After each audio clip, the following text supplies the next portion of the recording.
é importante que nós, antes de iniciarmos exatamente a execução dos movimentos de AAPP, que nós saibamos como tudo isso aconteceu. Eu também vou estar explicando para vocês sobre a história dos movimentos acrobáticos na dança de salão. Nas últimas décadas, nos últimos tempos, na verdade, nós temos percebido que as pessoas, a cada dia mais, elas utilizam desses movimentos dentro de suas apresentações, dentro das suas coreografias. E essas pessoas que passaram a ter contato com esses movimentos agora, têm uma tendência natural a acreditar que esses movimentos nasceram da dança de salão brasileira. E mais ainda, eles acabam definindo acrobacias aéreo-pegadas e pordês que são características de cada estilo de dança. Bom, até pode acontecer, mas na verdade nós precisamos voltar um pouquinho na história e saber como esses movimentos teve início na dança de salão brasileira. E aí eu vou voltar lá para 1920, 1930, na época da explosão de uma dança chamada Lindy Hop, que na época ficou conhecido como Crazy Dance, e saber onde isso iniciou. Então eu vou contar para vocês agora como teve início os movimentos acrobáticos nas nossas danças de salão. Em 1926, foi aberto no norte dos Estados Unidos, mais especificamente no bairro do Harlem, em Nova York, um clube chamado Savoy. Esse clube era um clube enorme, onde serviu naquela época de refúgio para os negros que viviam ou que chegavam naquele lugar. Esse clube ele tinha um piso enorme de madeira e eles tinham grandes big bands de um lado do palco e uma banda do outro. E eles acabavam fazendo competição de música. Nessa época a música que predominava era o swing, para ver quem atraía maior número de pessoas, maior público para perto das suas bandas. Nessa época também nasceu um lugar, um canto desse salão que eles utilizavam onde só podiam dançar pessoas que eram grandes dançarinos. Aqui no Brasil nós também tivemos isso no Circo Voador, onde esse piso, essa pista, esse lugar especial, ou era chamado de chão de estrelas, era um lugar onde as pessoas só podiam pisar quem fosse grandes nomes da dança. Então lá nos Estados Unidos, em 1926, já existia esse lugar, né? E aí começa uma competição das bandas, e essa competição acabou se refletindo para dentro do salão.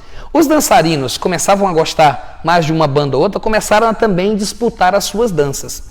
Num determinado momento, Shorty George, que era um grande dançarino na época, que inclusive tem os passos de Lindy Hop, que são característicos desse dançarino, e um outro dançarino chamado Frank Manning, estavam numa competição super acirrada.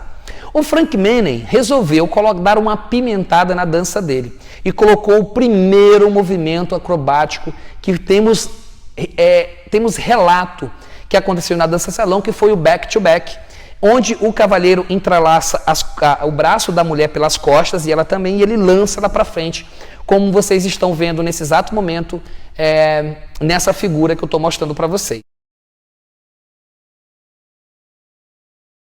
Então essa figura é o back-to-back, foi o primeiro movimento acrobático a existir na dança de salão através do Lindy Hop.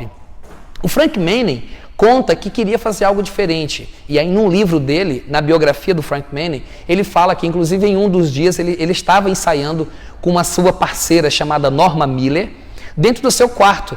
E aí, coincidentemente, ele estava treinando um acrobático e quando ele cai, a mãe dele entra no salão, no quarto e vê ele em cima da parceira. E foi um relato que ele conta sempre com muita graça, com muita diversão, onde ele foi explicar para a mãe dele o que acontecia, ela não tinha noção porque até então não existiam movimentos acrobáticos. Quando o Frank Manning está na disputa com o Shorty George já no Savoy, que ele lança esse movimento, o salão veio abaixo. Foi uma loucura total. O que acontece no dia seguinte, meu amigo, era mulher voando de um lado para o outro, era todo mundo começando a fazer acrobacia e todo mundo querendo fazer uma acrobacia mais top que a outra. Aí nasce as acrobacias, os aéreos, as pegadas e os portês. Então foi nesse momento, através desse dançarino chamado Frank Manning, que nós temos relato do primeiro acrobático a existir na dança de salão. E foi executado por essa disputa dos casais. E onde isso influencia a dança de salão brasileira? Em 1941, os Whites Lindy Hoppers vieram para o Brasil, mais especificamente fazer shows no Cassino da Urca, no Rio de Janeiro.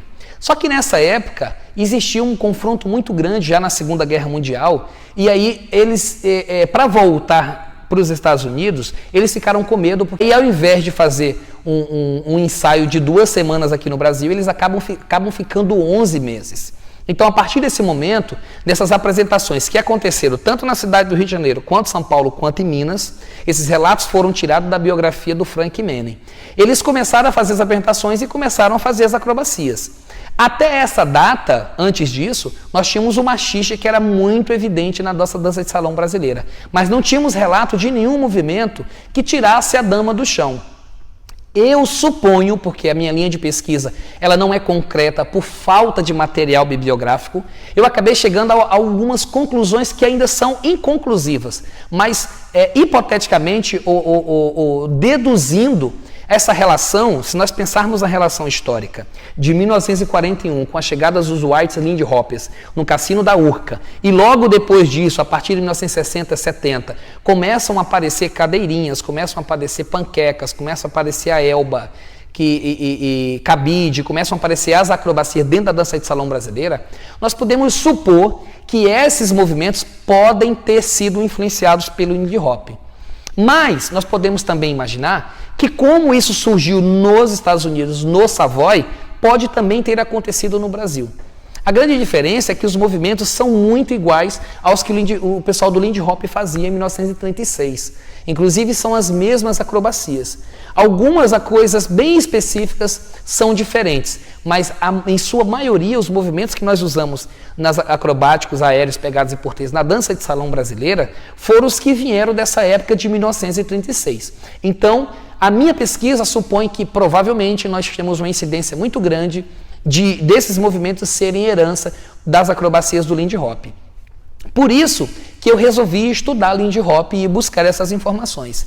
Quanto mais eu estudo, mais eu percebo a semelhança, tanto no ato de dançar, quanto no ato de executar as acrobacias. É muito natural que nos Lindy Hops eles comecem dançando uma música lenta, depois dancem uma música rápida. Isso nós pegamos de herança. Até porque o Lindy Hop, enquanto dança, foi uma das danças que influenciou muito a nossa dança de salão, pela qual nós conhecemos hoje. O Lindy Hop foi a primeira dança que existiu coreografias de casais, foi a primeira dança a trazer as acrobacias, então todas essas influências podem sim ter influenciado as acrobacias que nós fizemos e nós ainda até hoje fazemos na dança de salão brasileira. Hoje ainda mais podemos perceber que ainda continuamos a beber dessa fonte acrobática do Lindy Hop nas apresentações que nós percebemos principalmente no samba de gafieiro da atualidade. Se vocês tiverem alguma dúvida ou quiserem acrescentar alguma coisa a essas informações, eu vou estar à disposição para trocar esses conhecimentos com vocês, tá? Vamos imaginar que se eu e você começarmos a somar, se eu e você começarmos a nos inquietarmos, nós teremos uma probabilidade de construir muito, mas muito mais informação histórica, fatos, etc. dentro da dança de salão. Então, vou ficar muito feliz se você quiser ou tiver dúvida, quiser compartilhar suas sugestões, eu fico à disposição. Muito obrigado.